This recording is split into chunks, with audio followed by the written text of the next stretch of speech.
വൈരാഗ്യം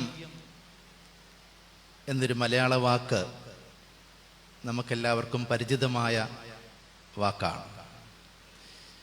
വൈരാഗ്യം. ഇത് കേൾക്കുമ്പോൾ നിങ്ങളിൽ ചിലരെങ്കിലും ചിന്തിക്കുന്നുണ്ടാകും, ഭാഗ്യസ്മരണാർഹനായ ഗീവർഗീസ് മാർ ഈവാനിയോസ് തിരുമേനിയുടെ അനുസ്മരണ സന്ദേശം നൽകുവാൻ ഈ വാക്കുകൊണ്ടാണോ ആരംഭം കുറിക്കുന്നത് എന്ന് ചോദിക്കാം. എന്നാൽ ദൈവസ്നേഹിയായ ഗീവർഗീസ് മാർ ഈവാനിയോസ് തിരുമേനിയെ വൈരാഗ്യം എന്ന വാക്കുമായി ബന്ധപ്പെടുത്തി ഒരു ചിന്തയാണ് ഞാൻ സമർപ്പിക്കുന്നത്. അതുകൊണ്ട് ഈ ചിന്തയുടെ അവസാനം എത്ര ശ്രേഷ്ഠമായിരുന്നു വൈരാഗ്യം എന്ന വാക്കുകൊണ്ട് തുടങ്ങിയത് എന്ന് നിങ്ങൾക്ക് തോന്നുമെന്നാണ് എൻ്റെ വിശ്വാസം. വൈരാഗ്യം എന്ന വാക്ക് കേട്ടപ്പോൾ നമ്മുടെ മനസ്സിൽ ആദ്യം ഓടിയെത്തുന്നത് വിദ്വേഷം, ശത്രുത, പക എന്നൊക്കെയാണ്. ഇംഗ്ലീഷിൽ റൈവൽറി, എനിമിറ്റി, റിവെഞ്ച് എന്നൊക്കെയാണ്, വെറുപ്പ് എന്നൊക്കെയാണ്. അതായിരിക്കും തീർച്ചയായിട്ടും നമ്മുടെ മനസ്സിൽ ഓടിയെത്തുക. എന്നാൽ വൈരാഗ്യം എന്ന വാക്ക് പൗരസ്ത്യ തത്വചിന്തയിലും ഹൈന്ദവ ജൈന ഫിലോസഫിയിലും വളരെ ശ്രേഷ്ഠമായൊരു പദമായിട്ടാണ് നമ്മൾ കാണുന്നത്, ഉപയോഗിക്കുന്നത്. അതൊരു ആത്മീയ തലവും ചൈതന്യവുമുള്ള വാക്കാണ് വൈരാഗ്യം എന്നത്. അതിനെ ഞാൻ വിശദീകരിക്കാനായിട്ട് ശ്രമിക്കുകയാണ്.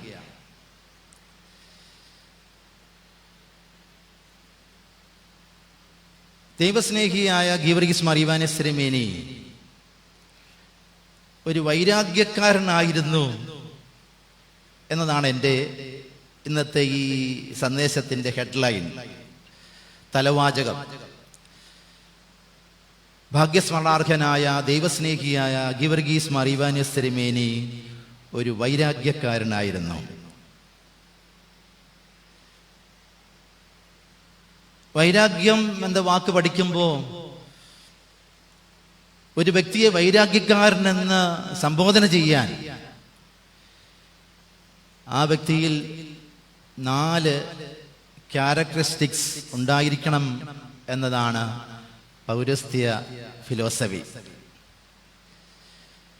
4 ഗുണവിശേഷങ്ങൾ, ക്യാരക്ടറിസ്റ്റിക്സ് ചേരുമ്പോഴാണ് ഒരു മനുഷ്യൻ, അത് അൽമായക്കാരനാകാം,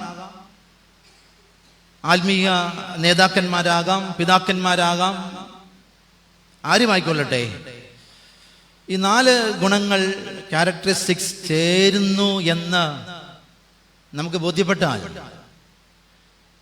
ആ വ്യക്തിയെ വൈരാഗ്യക്കാരനെന്ന് വിശേഷിപ്പിക്കും. ഒന്നാമത്തെ ക്യാരക്ടറിസ്റ്റിക് ഡിസ്പാഷനേറ്റ് എന്നതാണ്.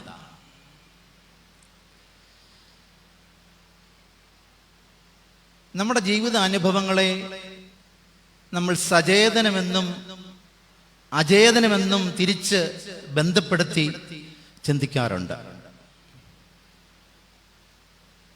സചേതനവുമായി അചേതനവുമായി ബന്ധപ്പെട്ട അനുഭവങ്ങളാണ് നമുക്കുള്ളതെല്ലാം.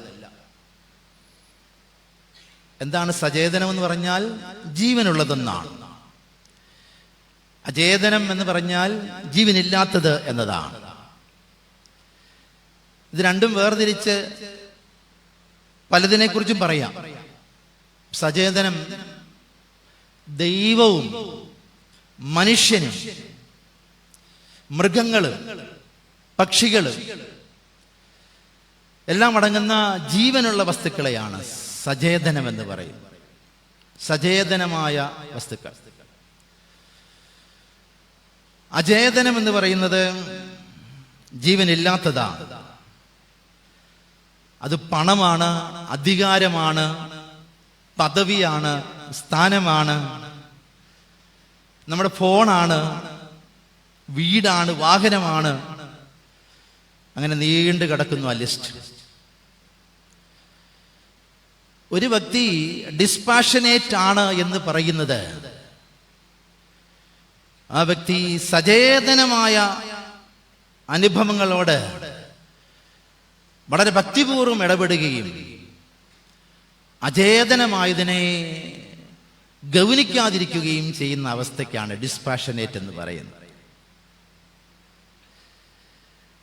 സചേതനമായതിനെയെല്ലാം ഭക്തിയോടെ, ആരാധനയോടെ, സ്നേഹത്തോടെ, പ്രണയത്തോടെ, പാഷനേറ്റായി കാണുക. അചേതനമായതിനെ ഒരു പാഷനുമില്ലാതെ അതിനെ ചവറെന്നെണ്ണുന്ന മാനസിക നിലയിൽ കാണുക. അങ്ങനെയുള്ള വ്യക്തികളെയാണ് ഡിസ്പാഷനേറ്റ് ഉള്ള വ്യക്തികൾ എന്ന് വിളിക്കുന്നത്. അങ്ങനെ ഡിസ്പാഷനേറ്റ് ഉള്ള വ്യക്തികളെ ഒന്നാമത്തെ ക്യാരക്ടറിസ്റ്റിക് ആയിട്ട് നമുക്ക് ഉപയോഗിക്കാം, വൈരാഗ്യക്കാരൻ എന്ന് വിളിക്കാവുന്നതാണ്. ഇവിടെ ദൈവസ്നേഹിയായ ഈവാനിയോസ് തിരുമേനിയെ നമുക്ക് ബന്ധപ്പെടുത്താം. സചേതനമായതിനെല്ലാം പ്രണയിച്ച, സ്നേഹിച്ച, പാഷനായി കണ്ട പുണ്യപിതാവായിരുന്നു. എന്തൊക്കെ ഞാൻ പറഞ്ഞത്? സചേതനമായത് ദൈവം, വിശദീകരണത്തിന്റെ ആവശ്യമില്ലാത്ത ഈവാനിയോസുമായി ബന്ധപ്പെട്ടതാണ് ദൈവവുമായിട്ടുള്ള അദ്ദേഹത്തിന്റെ ബന്ധം. വിശദീകരണത്തിന്റെ ഒരു കാര്യവുമില്ലല്ലോ. മനുഷ്യനുമായിട്ടുള്ള ബന്ധം, പ്രത്യേകിച്ച് പാവപ്പെട്ടവരെ, അശരണരെ, പ്രയാസത്തിൽ കഴിയുന്നവരെ, ദുഃഖിതരെ, സമൂഹത്തിൽ തള്ളപ്പെട്ടവരെ, പാർശ്വവൽക്കരിക്കപ്പെട്ടവരെ സ്നേഹിക്കുവാൻ, പ്രണയിക്കുവാൻ, അവരെ പാഷനായി കാണുവാൻ, അവരെ കരുതുവാൻ അഭിനന്ദ ഈവാനിയോസ് തിരുമേനി നിലനിർത്തിയ ആ വലിയ അനുകമ്പാ മനോഭാവമുണ്ടല്ലോ, ഏറ്റവും നല്ല ഡിസ്പാഷനേറ്റിന്റെ ഉദാഹരണമാണ് സചേതന വസ്തുക്കളോടുള്ള പ്രണയം. ആ വിഷയത്തിലേക്ക് ഞാൻ വരുന്നുണ്ട് വേറൊരു പോയിന്റിൽ, അതുകൊണ്ട് അതും വിശദീകരിക്കുന്നില്ല. അദ്ദേഹത്തിന് മൃഗങ്ങളോടുള്ള താല്പര്യം, പാഷൻ, നായ്ക്കളോട്, പൂച്ചകളോട്, പൂച്ചക്കുഞ്ഞുങ്ങളോട്. സംസാരിക്കുന്ന തിരുമേനിയെ കുറിച്ച് നമ്മൾ എത്രയോ വായിച്ചിട്ടുണ്ട്, കേട്ടിട്ടുണ്ട്, അനുഭവിച്ചിട്ടുണ്ട്. കോഴികളോട്, താറാവുകളോട്,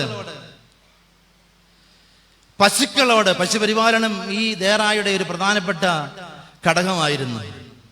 കിളികൾ, ചെടികൾ, സസ്യങ്ങൾ സചേതനമാണ് കേട്ടോ. മുമ്പേ പറഞ്ഞതിനകത്ത് സസ്യം ഉൾപ്പെട്ടില്ലായിരുന്നു. ദൈവം, മനുഷ്യൻ, മൃഗങ്ങൾ, പക്ഷികൾ, സസ്യങ്ങൾ, ഇതെല്ലാം സചേതനമാണ്. ഈവാനിയോസ് തിരുമേനി ദൈവത്തെ സ്നേഹിച്ചു, മനുഷ്യരെ പ്രണയിച്ചു. മൃഗങ്ങളായ നായ്ക്കളോടും, പശുക്കളോടും, പൂച്ചകളോടും, പൂച്ചക്കുട്ടികളോടും, പക്ഷികളായ തേനീച്ചകളോടും, കോഴികളോടും, താറാവുകളോടും അദ്ദേഹം കാണിച്ച പാഷനേറ്റ്. സസ്യങ്ങളുടെ കൂട്ടത്തിൽ ചെടികളോട് അദ്ദേഹം കാണിച്ച സ്നേഹം. ഇവിടെ കിളികൾ ധാരാളമുള്ളത് നിങ്ങൾക്ക് എല്ലാവർക്കും പരിചയമുള്ള കാര്യമാണ്. എൻ്റെ പോയിന്റ് ക്ലിയർ ആണ്. ഈവാനിയോസ് തിരുമേനി സചേതനമായ എല്ലാറ്റിനെയും സ്നേഹിച്ചിരുന്നു. അദ്ദേഹത്തിനോട് പൂക്കളോടും പൂന്തോട്ടത്തോടുമുള്ള സ്നേഹത്തെക്കുറിച്ച് അദ്ദേഹം തന്നെ പറഞ്ഞിരിക്കുന്ന ഒരു വിശദീകരണമുണ്ട്. അത് ഞാനിവിടെ വായിക്കുകയാണ്. അദ്ദേഹം എത്രമാത്രം പൂക്കളെ പാഷനേറ്റായി കണ്ടിരുന്നു, പൂന്തോട്ടത്തെ പ്രണയിച്ചിരുന്നു, പൂന്തോട്ടം എത്രയും ശ്രേഷ്ഠമായി നിലനിർത്തുന്നതിനെ കുറിച്ച് അദ്ദേഹം പരിശ്രമിച്ചിരുന്നു എന്ന് അദ്ദേഹം തന്നെ പറയുന്ന കുറെ വാചകങ്ങൾ. ഇപ്പോൾ എനിക്ക് 70 വയസ്സായി. 18-ാം വയസ്സിലാണ് ഇറങ്ങിത്തിരിച്ചത്. പൂക്കളുടെയും കുട്ടികളുടെയും ഇടയിലൂടെയുള്ള സായാഹ്ന സവാരി എന്നത്തെയും പോലെ ഇന്നും ഞാൻ ഇഷ്ടപ്പെടുന്നു. പൂക്കളും ചെടികളും എനിക്ക് എന്നും ഇഷ്ടമാണ്. ദൈവമഹത്വമാണ് പ്രകൃതിയിലൂടെ നാം ദർശിക്കുന്നത്.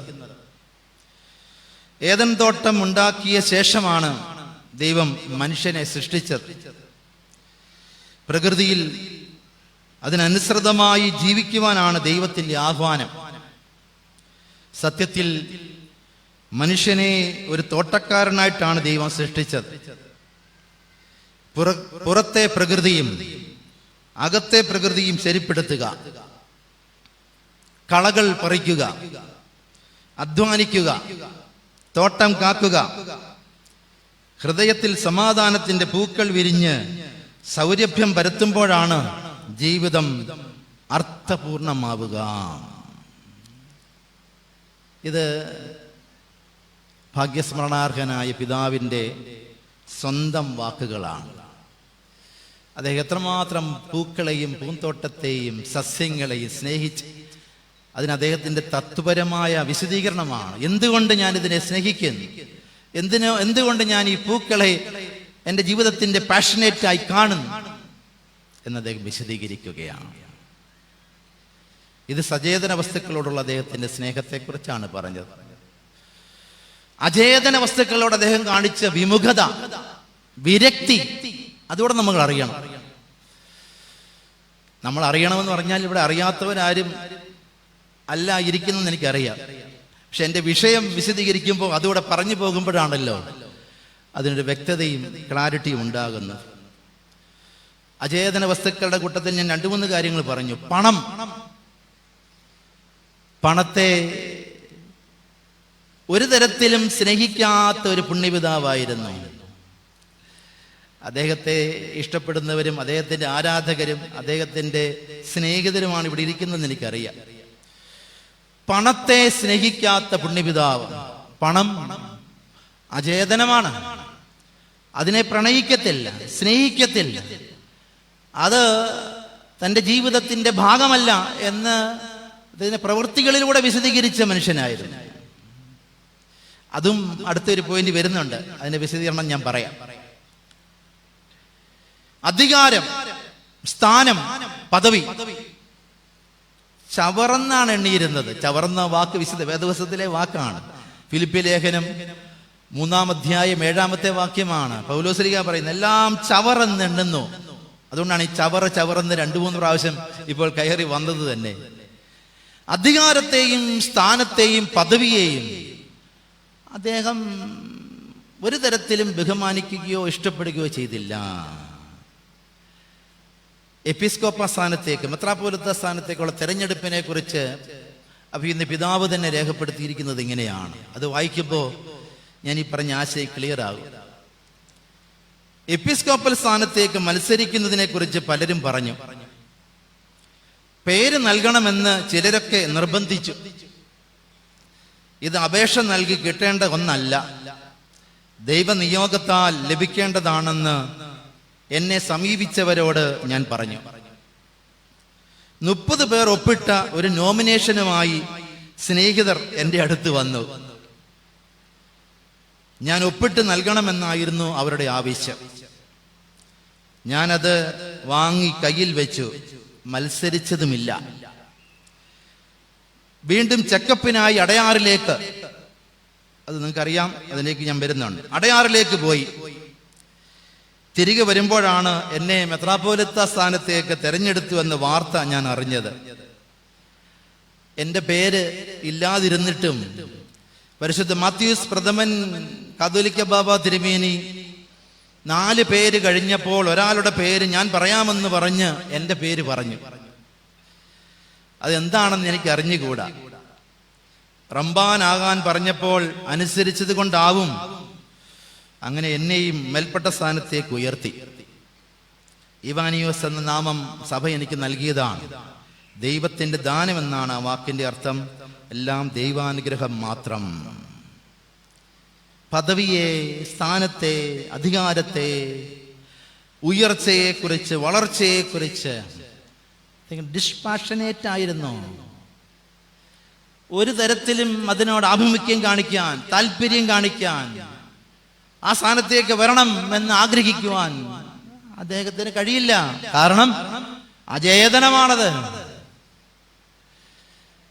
അതുകൊണ്ട് ഒന്നാമത്തെ ക്യാരക്ടറിസ്റ്റിക് ഞാൻ അവസാനിപ്പിക്കുകയാണ്. വൈരാഗ്യക്കാരൻ എന്നൊരു വ്യക്തിയെ വിളിക്കണമെങ്കിൽ ആ വ്യക്തി ഡിസ്പാഷനേറ്റ് ആയിരിക്കണം.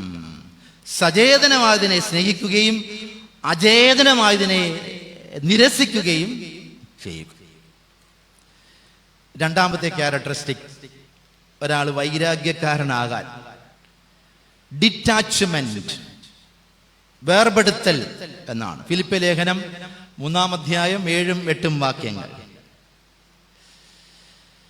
നമ്മുടെ ജീവിതത്തിന്റെ സുഖത്തിലും ദുഃഖത്തിലും നമ്മുടെ മനസ്സിനെ കൃത്യമായ ബാലൻസിൽ കീപ്പ് ചെയ്യുന്ന അവസ്ഥയ്ക്കാണ് ഡിറ്റാച്ച്മെന്റ് എന്ന് പറയുന്നത്. ജീവിതത്തിൽ എന്ത് ഉയർച്ചയും വളർച്ചയും പുരോഗതിയും നേട്ടവും ഉണ്ടായാലും, ജീവിതത്തിൽ എന്ത് സങ്കടവും പ്രയാസവും ദുരിതവും കഷ്ടപ്പാടും ഉണ്ടായാലും, മനസ്സിനെ കൃത്യമായ ഒരളവിൽ ബാലൻസ് ചെയ്ത് നിലനിർത്തുക. ഡിറ്റാച്ച്മെന്റ്.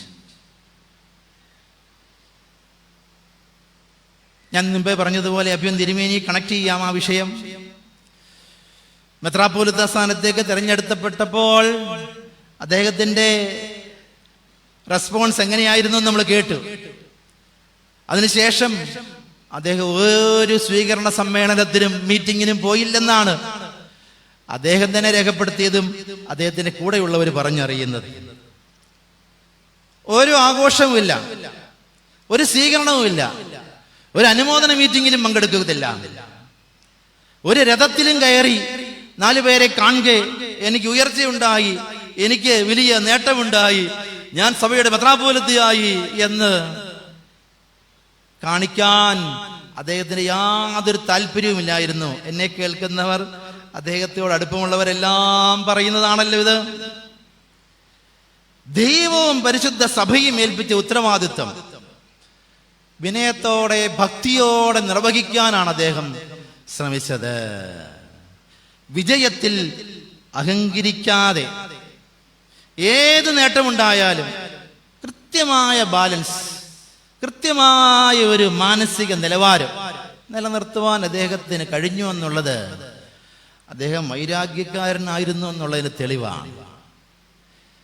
കാലം ചെയ്ത് കഴിഞ്ഞപ്പോൾ, ഇത് 13 വർഷം മുമ്പുള്ള സംഭവമാണല്ലോ, കാലം ചെയ്യുന്നതിന് 3 ദിവസം മുമ്പ് അദ്ദേഹം ദേറായിലുള്ള തൻ്റെ മക്കളോട് വിളിച്ചു പറഞ്ഞു, നഗരി കാണിക്കലൊന്നും വേണ്ട, ജനങ്ങളെ ബുദ്ധിമുട്ടിക്കരുത്. ആ സമയത്ത് ഭക്തന്മാർ ഒരുപാടുണ്ടാവും. അതുകൊണ്ടാണ് നേരത്തെ പറയുന്നത്, വേണമെങ്കിൽ എഴുതി വെക്കാം. കാലം ചെയ്യുന്നതിന് 3 ദിവസം മുമ്പ് അഭിമന്യ പിതാവ് തൻ്റെ ദേറായിലുള്ളവരെ, ഞാലിയാകുഴി ദേറായിലുള്ളവരെ വിളിച്ച് പറഞ്ഞ വാചകമാണിത്. ഇത് പരസ്യമായി കബറടക്ക ശുശ്രൂഷയിൽ പരിശുദ്ധ പൗലോസ് ദ്വിതീയൻ കാതോലിക്ക ബാബ തിരുമേനി പരസ്യമായിട്ട് പറഞ്ഞു. തിരുമേനി എഴുതി വെച്ചു. അത് ആ എഴുതി വെച്ചത് തന്നെ പരിശുദ്ധ പൗലോസ് ദ്വിതീയൻ ബാബ തിരുമേനി പരസ്യമായി വായിച്ചു. അതാണ് ഞാനിപ്പോൾ വായിച്ചത്. നഗര കാണിക്കലൊന്നും ആവശ്യമില്ല, ജനങ്ങളെ ബുദ്ധിമുട്ടിക്കരുത്. അദ്ദേഹത്തിന്റെ ഒരു പ്രധാനപ്പെട്ട തത്വചിന്തയായിരുന്നത് മറ്റുള്ളവരെ ബുദ്ധിമുട്ടിക്കരുത്, പ്രയാസപ്പെടുത്തരുത്. നമ്മൾ കാരണം മറ്റുള്ളവർക്ക് പ്രയാസം ഉണ്ടാകരുത്. എന്നിട്ട് അതിന്റെ കൂടെ പറയുന്ന ഒരു വാചകം കൂടെ കേട്ടല്ലോ, ആ സമയത്ത് ഭക്തന്മാർ ഒരുപാടുണ്ടാകും. അദ്ദേഹം പറഞ്ഞത് നിങ്ങൾക്ക് മനസ്സിലായി കാണുമായിരിക്കും. അതുകൊണ്ടാണ് നേരത്തെ പറയുന്നത്, അത് എഴുതി വെച്ചു, എഴുതി ദേറാ പ്രിയപ്പെട്ടവരുടെ ഏൽപ്പിച്ചു. കാലം ചെയ്യുന്ന ദിവസം പരിശുദ്ധ പൗലോസ് ബാവ തിരുമേനി അത് ഏൽപ്പിച്ചു. പരിശുദ്ധ പൗലോസ് ബാവ തിരുമേനി കബറടക്ക ശുശ്രൂഷയിൽ പരസ്യമായി അത് വായിച്ചു. ഒരു നേട്ടത്തെക്കുറിച്ച് കാലം ചെയ്തു കഴിഞ്ഞാൽ 4 പേരെ അറിയിക്കണമില്ലേ? നഗരി കാണിക്കൽ വലിയ പരിപാടികളൊക്കെ വേണമില്ലേ? അഭിമന്യ പിതാവിന് താല്പര്യമില്ലായിരുന്നു, ഡിറ്റാച്ച്മെന്റ് ആയിരുന്നു, ഒരേ നിലപാടുള്ള മനുഷ്യനായിരുന്നു. ഇത് ഞാൻ പറഞ്ഞ 2 സന്തോഷ അനുഭവങ്ങളാണ്. മെത്രാപ്പോലിത്ത സ്ഥാനത്തേക്ക് ഉയർത്തപ്പെട്ടപ്പോൾ സന്തോഷമാണല്ലോ, കാലം ചെയ്യുക. അത് കഴിഞ്ഞിട്ടുള്ള ഈ വലിയ വന്ദനവും ഈ വലിയ ആഘോഷവും ഒക്കെ അതും വേണ്ട. അദ്ദേഹത്തിന് ദുഃഖാവസ്ഥയിലോ പ്രയാസത്തിന്റെ അനുഭവങ്ങളിലോ? അവിടെയാണ് ഞാൻ മുമ്പേ പറഞ്ഞത് അടയാറുമായി ബന്ധപ്പെട്ട അനുഭവം. നിങ്ങൾക്കറിയാം, അദ്ദേഹത്തിന് 38-ാമത്തെ വയസ്സിൽ ക്യാൻസർ ഡിറ്റക്ട് ചെയ്തു. 1978 കാലിൽ നീര്, ഉറക്കമില്ലായ്മ, നടുവിന് വേദന തുടർച്ചയായി ഉണ്ടാകുകയാണ്. പനിയും നടുവേദനയൊക്കെ എപ്പോഴും ഉണ്ടാകുക. കോലഞ്ചേരി ആശുപത്രി പോയി ട്രീറ്റ്മെന്റ് നടത്തി. അത് രോഗമെന്താന്ന് കണ്ടെത്താൻ കഴിഞ്ഞില്ല. അത് കഴിഞ്ഞ് കാരിത്താസിൽ കൊണ്ടുവന്നു. ഡോക്ടർ പത്രോസ് മത്തായിയാണ് അദ്ദേഹത്തെ പരിചരിച്ചത്, ശുശ്രൂഷിച്ചത്. കാരിത്താസ് ആശുപത്രിയിൽ വെച്ചാണ് കണ്ടെത്തിയത് തിരുമേനിക്ക് ക്യാൻസർ അസുഖമാണ് എന്ന്. അപ്പോൾ ഡോക്ടർ പത്രോസ് മത്തായി തന്നെ പറഞ്ഞു, ഇത് വെല്ലൂരോ അടയാർ ക്യാൻസർ ഇൻസ്റ്റിറ്റ്യൂട്ട്, അടയാർ എന്ന് പറയുന്നത് ചെന്നൈയിലെ ക്യാൻസർ ഇൻസ്റ്റിറ്റ്യൂട്ടാണ്, അടയാർ ക്യാൻസർ ഇൻസ്റ്റിറ്റ്യൂട്ടിലോ കൊണ്ടുപോകണം. അവിടെ തിരുമേനി പറഞ്ഞിരിക്കുന്ന വാചകം ഞാൻ വീണ്ടും ആവർത്തിക്കുകയാണ്. ആവർത്തിക്കുക മീൻസ് ആ വാചകം തന്നെ ഇവിടെ ഞാൻ ഉറക്കെ വായിക്കുകയാണ്. ഞാൻ ക്യാൻസർ രോഗിയാണെന്ന് അറിഞ്ഞതോടെ എൻ്റെ ഹൃദയത്തിനും മനസ്സിനും ഒരു പുതിയ ഉണർവ് ലഭിച്ചു. തിരുമേനി തന്നെ പറഞ്ഞിരിക്കുക, ഞാൻ ക്യാൻസർ രോഗിയാണെന്ന് അറിഞ്ഞതോടെ എൻ്റെ ഹൃദയത്തിനും മനസ്സിനും ഒരു പുതിയ ഉണർവ് ലഭിച്ചു.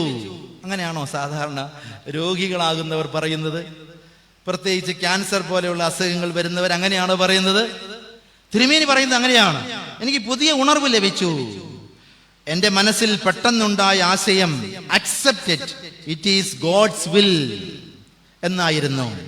രോഗത്തെ അംഗീകരിക്കുക ദൈവത്തിന്റെ ഊഴമാണിത്.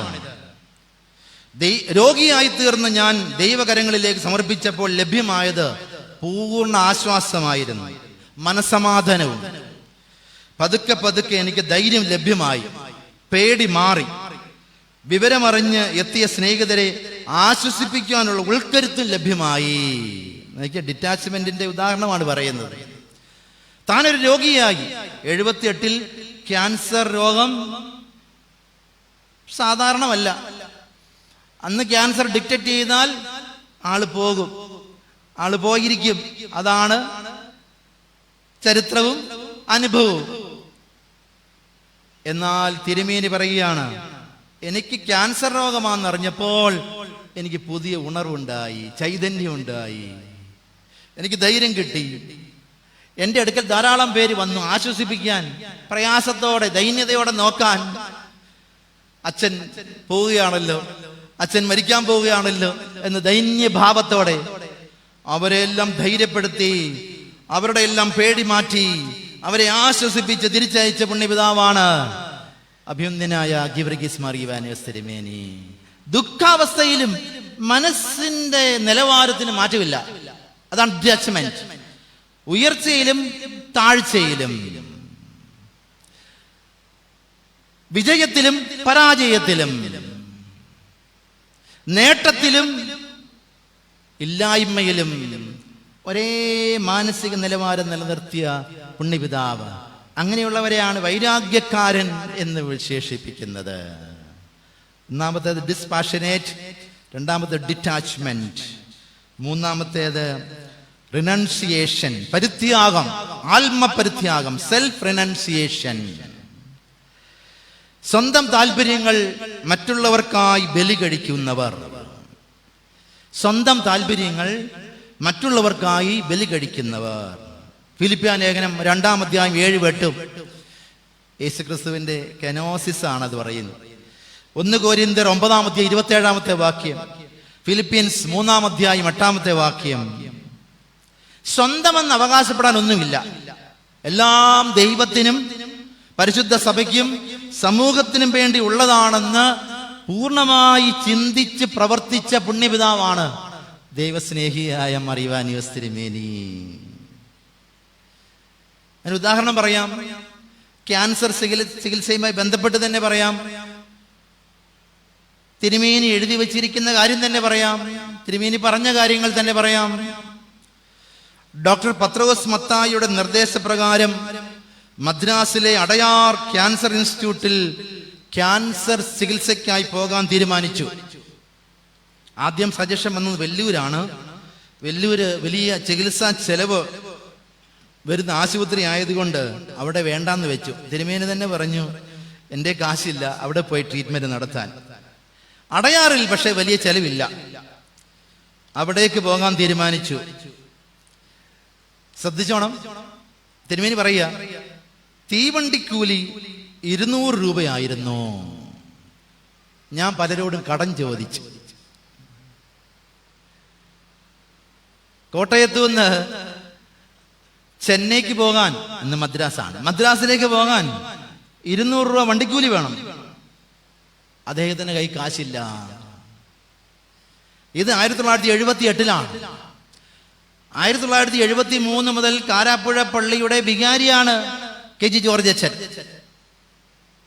73-ൽ പള്ളി വികാരിയായി 78-ലാണ് ഈ അസുഖം വരുന്നത്. അസുഖമെല്ലാം കഴിഞ്ഞ് വന്നിട്ടാണ് റമ്പാച്ചനായതും മെത്രാപ്പോലിത്ത ആയതും ഒക്കെ. 78-ൽ ഏകദേശം 5 വർഷക്കാലം വൈദികനായിരുന്നു. അദ്ദേഹം എഴുതി പറയുക, എൻ്റെ 200 രൂപ എടുക്കാനില്ലായിരുന്നു. അന്നത്തെ 200-ന്റെ കണക്ക് നിങ്ങൾ കണക്ക് കൂട്ടിക്കോ. അദ്ദേഹത്തിന് കൈ കാശില്ലായിരുന്നു. അദ്ദേഹത്തിന് കിട്ടിയ കാശല്ല എവിടെ പോയി? ആത്മപരിത്യാഗത്തിന്റെ എക്സാമ്പിൾ ആണത്. സമൂഹത്തിന് വേണ്ടി താൻ ജീവിക്കുന്നു എന്നുള്ള തെളിവാണത്. തൻ്റെ കയ്യിൽ കിട്ടിയ പണമെല്ലാം എന്തെല്ലാം തനിക്ക് നേർച്ചയായും സംഭാവനയായും കൈമുത്തായി ലഭിച്ചിട്ടുണ്ട്, അതെല്ലാം നാട്ടുകാർക്ക് വേണ്ടിയാണ്, സമൂഹത്തിന് വേണ്ടിയാണ്, പാവപ്പെട്ടവർക്ക് വേണ്ടിയാണ്. സ്വന്തം ചികിത്സയ്ക്ക് അടയാറിൽ പോകാൻ 200 രൂപ എടുക്കാൻ തൻ്റെ കയ്യിലില്ലായിരുന്നു. അദ്ദേഹം പലരോടും കടം ചോദിച്ചു. ശ്രദ്ധിച്ചു, അടുത്ത വാചകം അദ്ദേഹം തന്നെ പറയുകയാണ്, പലർക്കും തരുവാൻ മടിയുണ്ടായിരുന്നു. പലരും കൊടുത്തില്ല. എന്താ കാര്യം? തിരിച്ചു കിട്ടത്തില്ല. തിരിച്ചു കിട്ടുമോ? ഇല്ല. ഏത് അസുഖത്തിനാണ് ട്രീറ്റ്മെന്റ് എടുക്കാൻ പോകുന്നത്? ക്യാൻസർ അസുഖത്തിന്. ആ അസുഖത്തിന് ട്രീറ്റ്മെന്റ് എടുക്കാൻ പോകുന്ന ഒരാൾ തിരിച്ചു വരുമോ ജീവനോടെ? ഇല്ല. 200 രൂപ കടം ചോദിച്ചിട്ട് പലരും കടം കൊടുത്തില്ല. തിരുമേനി തന്നെ പറഞ്ഞിരിക്കുന്ന കാര്യമാണ്. ക്യാൻസർ രോഗിയായ എന്നിൽ നിന്നും തിരികെ കിട്ടില്ല എന്ന് കരുതിയാവും പലരും കാശ് തരാതിരുന്നത്. പ്രിയപ്പെട്ടവരെ, സെൽഫ് റെനൗൺസിയേഷൻ വൈരാഗ്യക്കാരനാകാനുള്ള ഒരു ക്യാരക്ടറിസ്റ്റിക്കാണ്. അദ്ദേഹം എല്ലാവർക്കും വേണ്ടി പണം കൊടുത്തു. പരിശുദ്ധ സഭയ്ക്ക് വേണ്ടി അദ്ദേഹം ചെയ്ത സേവനങ്ങൾ ധാരാളമുണ്ട്. എന്നാൽ അദ്ദേഹം എഴുതി വച്ചിരിക്കുന്ന, അദ്ദേഹം പറഞ്ഞ ഒരു കാര്യം കൂടെ വായിച്ചു കേട്ടു നോക്കിക്കോ. ഞാൻ സെമിനാരിയിൽ എത്തിയത്, കോട്ടയം വൈദ്യ സെമിനാരിയെ കുറിച്ചാണ് പറയുന്നത്. ഞാൻ സെമിനാരിൽ എത്തിയത് മുതൽ ആ സ്ഥാപനത്തെ സ്നേഹിച്ചു. അവിടുത്തെ പ്രാർത്ഥനകളും ആരാധനകളും അന്തരീക്ഷവും ഞാൻ ഏറെ ഇഷ്ടപ്പെട്ടിരുന്നു. ഞാൻ എപ്പോഴും സെമിനാരിയെക്കുറിച്ച് അഭിമാനം കൊണ്ടിരുന്നു. ഞാനും എൻ്റെ സെമിനാരിയും എൻ്റെ ഗാർഡനും എന്നൊരു സമവാക്യം തന്നെ മനസ്സിൽ രൂപപ്പെട്ടിരുന്നു. നോക്കിയേ, അദ്ദേഹത്തിന്റെ ആ സഭയോടുള്ള സ്നേഹം ശ്രദ്ധിച്ച് നോക്കിക്കേ. ഞാനും എൻ്റെ സെമിനാരിയും എൻ്റെ ഗാർഡനും പൂന്തോട്ടവും എന്നൊരു സമവാക്യം തന്നെ, ഒരു ഫോർമുല തന്നെ മനസ്സിൽ രൂപപ്പെട്ടിരുന്നു. സെമിനാരിയിലെ പൂന്തോട്ടം വളരെ ആകർഷകമായി സംരക്ഷിക്കുവാൻ ഞാൻ ശ്രദ്ധിച്ചിരുന്നു. അദ്ദേഹം തന്നെ പറയുകയാണ്, അടുത്ത വാചകം കേൾക്കുക, കിട്ടുന്ന പണം അധികവും പൂന്തോട്ട നിർമ്മാണത്തിനായി ചെലവിട്ടിരുന്നു. കിട്ടുന്ന പണത്തിന്റെ നല്ലൊരു പങ്ക് സെമിനാരിയിലെ ഗാർഡൻ, പൂന്തോട്ടം വൃത്തിയായി സൂക്ഷിക്കാൻ ചെലവിട്ടിരുന്നുവെന്ന് അഭിനന്ദന ഗീവറീസ് മാർ ഇവാനിയോസ് തിരുമേനി തന്നെ പറയുകയാണ്. സെൽഫ് റെനൗൺസിയേഷൻ, എന്ത് കിട്ടിയാലും മറ്റുള്ളവർക്ക്. ഇവിടെ ഇരിക്കുന്ന എല്ലാവർക്കും അത് പരിചയമുള്ളതാണ്. അഭിനന്ദന തിരുമേനിമാർക്ക് നല്ലതുപോലെ അറിയാവുന്ന കാര്യമാണ്. ഈ ദേറാവാസികളായി ജീവിച്ചിരുന്ന പലരും ഉണ്ടല്ലോ. ഞാൻ ഈ ദേറാവാസിയായിരുന്നു കേട്ടോ. എനിക്കും നല്ലപോലെ ഒത്തിരി എക്സാമ്പിൾസ് പറയാനുണ്ട്. അടയാറിലെ ചികിത്സയുമായി ബന്ധപ്പെട്ട്, ഈ വിഷയവുമായി ബന്ധപ്പെടുത്തി പറയാവുന്ന ഒരു വാചകങ്ങളുണ്ട്. തിരുമേനി തന്നെ പറഞ്ഞത്, അതോടെ കേട്ടു നോക്കിക്കോ. മറ്റുള്ളവർക്ക് ആവശ്യം വരുമ്പോൾ സഹായിക്കണമെന്ന താല്പര്യം വളരെ ചെറുപ്പം മുതലേ എന്നിലുണ്ട്. അതിനാൽ എനിക്ക് ലഭിച്ചതെല്ലാം ഓരോരുത്തർക്കായി നൽകി. വിദഗ്ധ ചികിത്സയ്ക്കായി പണം ഒരു പ്രതിസന്ധിയായിരുന്നു. ഞാൻ പറഞ്ഞല്ലോ, ക്യാൻസർ ട്രീറ്റ്മെന്റിന് പണം വലിയ പ്രതിസന്ധിയായിരുന്നു. അദ്ദേഹം പറയുക, കൊട്ടേഷനിൽ പറയുക, കയ്യിലുള്ളത് എല്ലാവർക്കും കൊടുത്തപ്പോൾ ദൈവം കരുതി എന്നാണ് ഇപ്പോഴും വിശ്വസിക്കുന്നത്. ഞാൻ ആശുപത്രിയിലായിരുന്നപ്പോൾ വളരെ പേർ എൻ്റെ ചികിത്സയ്ക്കായി രൂപ കൊണ്ട് തന്നു. ഞാൻ അതെല്ലാം നിർധനരായ രോഗികൾക്ക് നൽകി. ചികിത്സയ്ക്ക് അടയാറിൽ പലരും കാശ് കൊണ്ട് കൊടുത്തപ്പോ അദ്ദേഹം പറയാ, തിരുമേനി പറയാ, ഞാൻ അതെല്ലാം നിർധനരായ രോഗികൾക്ക് നൽകി. നോക്കിയേ, സെൽഫ് റെനൗൺസിയേഷൻ. ഇതിനപ്പുറത്തൊരു ഉദാഹരണം വേണോ? അടുത്ത വാചകം ശ്രദ്ധിച്ചു. അക്കാലത്ത് ധാരാളം രൂപ ചികിത്സ ചെലവായി, എങ്കിലും ആശുപത്രിക്കാർ എൻ്റെ കയ്യിൽ നിന്ന് പണം ഒന്നും വാങ്ങിയില്ല. തിരുവേനി പറയുക, അടയാർ ക്യാൻസർ ഇൻസ്റ്റിറ്റ്യൂട്ടിൽ ഇത്രയും നാൾ ചികിത്സിച്ചപ്പോ ധാരാളം കാശിന്റെ ആവശ്യം വന്നു. ധാരാളം പേര് കാശ് കൊണ്ട് കൊടുത്തു. ആ കാശെല്ലാം നാട്ടുകാർക്ക്, നിർധനരായ രോഗികൾ, അടയാറിൽ ക്യാൻസർ രോഗികളായ ധാരാളം പേർ, അവർക്കെല്ലാം വീതിച്ചു കൊടുത്തു. അദ്ദേഹം പറയുക, എൻ്റെ കയ്യിൽ നിന്ന് പണം ഒന്നും അദ്ദേഹം ആ ആശുപത്രിക്കാർ വാങ്ങിയില്ല. എന്നിട്ട് അദ്ദേഹം തന്നെ, തിരുമേനി തന്നെ ഒരു വാചകം ചേർക്കുന്നുണ്ട്. ചികിത്സിച്ചാലും ഭേദമാകാത്ത ഒരു ക്യാൻസർ രോഗിക്ക് ലഭ്യമായ രോഗശാന്തി അവരെ അത്ഭുതപ്പെടുത്തി കാണും. ആശുപത്രിക്കാർ പോലും അത്ഭുതപ്പെട്ടു. ക്യാൻസർ രോഗിയായി ഇവിടെ വരുന്ന എല്ലാവരും എന്താ, ഇഹലോകവാസം വിടുക. ക്യാൻസർ രോഗിയായി വന്നവരിൽ ഏറ്റവും ചുരുക്കം ചിലർ മാത്രം, തിരുമേനിയുടെ പേര് പറയാം, രക്ഷപ്പെട്ടിട്ടുള്ളൂ, സുഖമായതുള്ളൂ.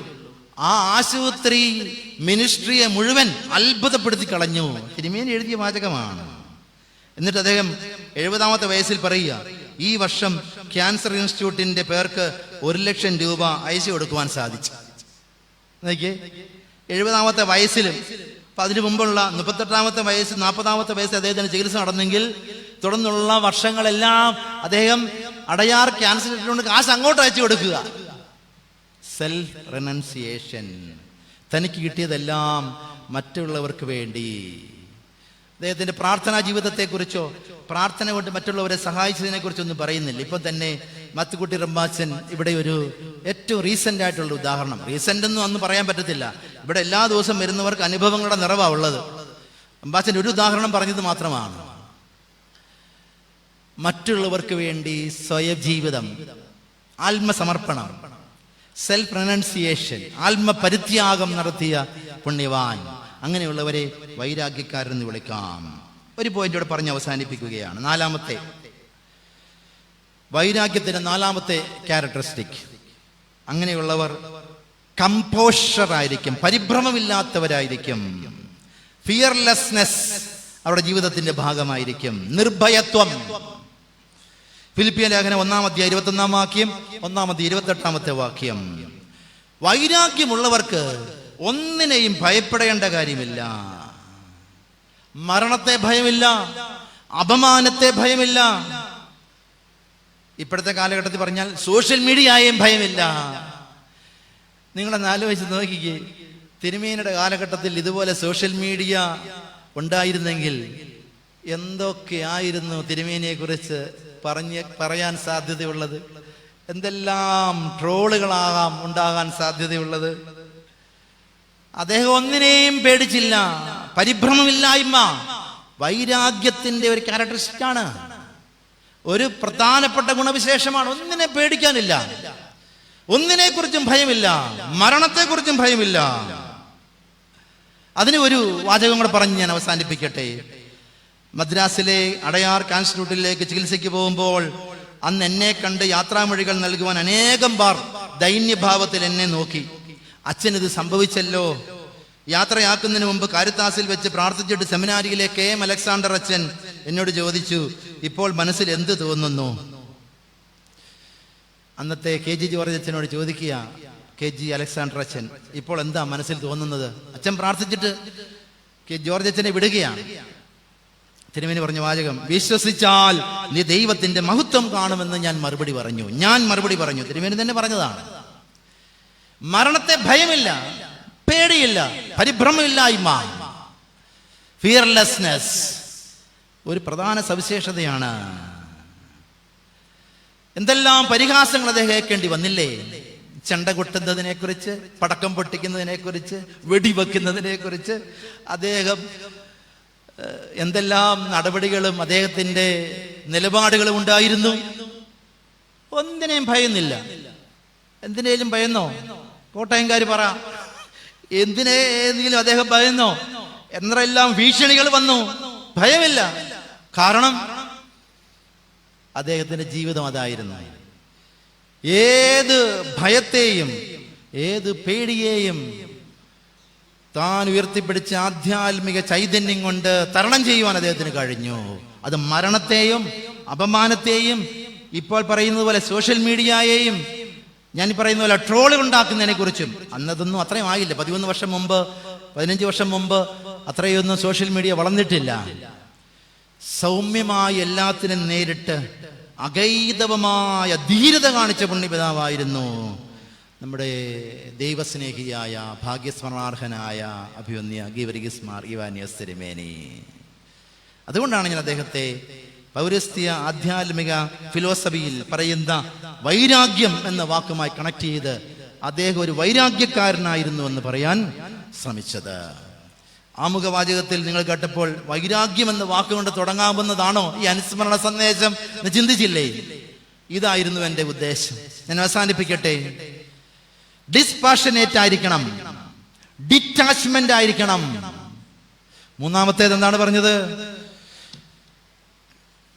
കമ്പോഷർ ആയിരിക്കണം. മൂന്നാമത്തേത് റിനൗൺസിയേഷൻ, ആത്മപരിത്യാഗമുള്ളവരായിരിക്കണം. Dispassionate, detachment, self renunciation and fearlessness. ഇത് 4 ഗുണവിശേഷങ്ങൾ ഒരു വ്യക്തിയിൽ ചേർന്നാൽ അത് അൽമായക്കാരനായാലും അച്ഛന്മാരായാലും പത്രാച്ചന്മാരായാലും ഏത് ശ്രേണിയിൽപ്പെട്ടവരായാലും അവരെ വൈരാഗ്യമുള്ളവരെന്ന് വിളിക്കാം. ഭാഗ്യസ്മരണനായ ദൈവസ്നേഹിയായ ഗീവർഗീസ് മാർ ഇവാനിയോസ് തിരുമേനി ഒരു വൈരാഗ്യക്കാരൻ ആയിരുന്നു. ദൈവം നമ്മെ അനുഗ്രഹിക്കട്ടെ.